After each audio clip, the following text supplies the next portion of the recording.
I'm here today at Starbucks with Lee Cartioli, photographer and team leader for Help Portrait Dayton, and I'm going to ask you a few questions, Lee. Good morning. First of all, tell me the story of how Help Portrait, the global photography program, actually came onto your radar. Last year at this time, well actually last year in the fall, I saw on Twitter people talking about it, and then I found out that locally we were taking care of it in Dayton, and there we had a few volunteers started, but I had commitments that day, knew I couldn't take part in 2009, and really put it on my calendar for 2010. How long from your decision to go ahead and do this for our community here in Dayton, how long from when you decided to do it to the actual day of the event? 29 days.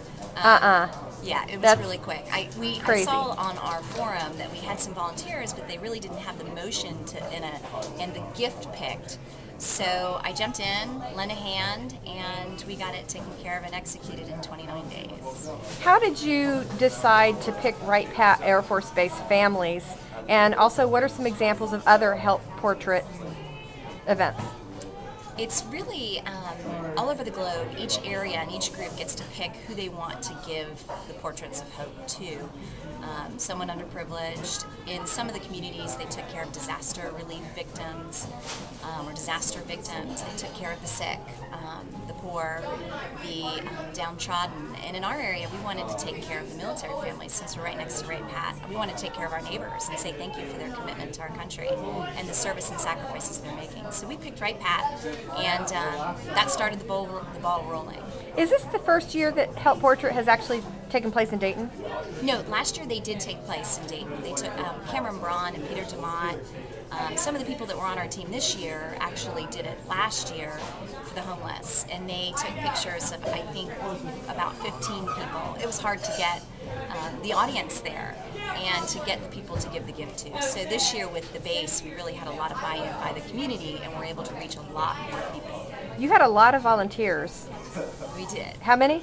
About 100. About 100 volunteers, and you got those volunteers in 29 days. How did you find your volunteers? Mostly social media. Friends of mine, I love that we found a lot of my folks in my networks. We all have networks. When you say social media, what do you mean by that? Twitter, Facebook, our friends. And we started with a core group of photographers, and we just reached out and said, who wants to help us with this? And suddenly that grew from 15 people in our group to 50 in our actual Help Portrait group on helpportrait.com. But then it also grew into people who just really wanted to be a part of the event and would chime in and say, what can I do to help? In fact, a lot of the military families sent me email and said, how can I be a part? What can I do? Can you use my services? And it just grew into about 100 people. Well, let me ask you this. Were there any hurdles? Yeah. We're dealing with the U.S. military, so trying to figure out our location was the first hurdle I came across. So there's a lot of red tape you have to go through to solidify a location close to base. We were really trying to get close to Wright Pat. So when that wasn't working out, we really had to jump a hurdle and try something else. So we ended up at the chapel, at the Hope Hotel. And that was our first hurdle. The next hurdle was just time. We were up against the gun. We had 29 days. By the time we picked our location, we had under 2 weeks to find the people that we needed. What would you say is like the biggest miracle or coincidence or things that just fell into place? What was the biggest thing that kind of blew your mind because you only had 29 days? First of all, the biggest thing that blew my mind was seeing this thing executed, seeing the faces of the people that were there and hearing their heartfelt thank yous. I mean, that was amazing, and that was a miracle right there. But also seeing the way this team came together, I could not believe that we just had every single right person to do this, to make this happen. It was like a well-proportioned wheel, and it just took off. I loved it. And seeing my team come together that way and knowing that everyone was just a fit and everyone was so willing to contribute, and had such great skills to contribute. That was a miracle to me, seeing that thing happen and then come off without a hitch and then have those families walk away with that memory. Surely there were a few expenses involved, so you probably found sponsors? Yes. And was it hard to find sponsors? Absolutely not. In fact, so many people when I first said we were doing this in Dayton came to me and said, what can we do to help? We had sponsors. We had Archer's Tavern, we had Skyline, we had Buffalo Wild Wing, we had O Social, we had Stylish Chick, we had She Designs Dayton, we had our t-shirts provided by Embroid Me. We had the Hope Hotel contribute our room. It just kind of fell in place. They kept coming, and we really didn't have to do a lot to seek out sponsors. They wanted to be. You had hair and makeup. I Hair and saw makeup provided. by Jungle Red. Yeah, that was really cool. And the makeup was done on site as well.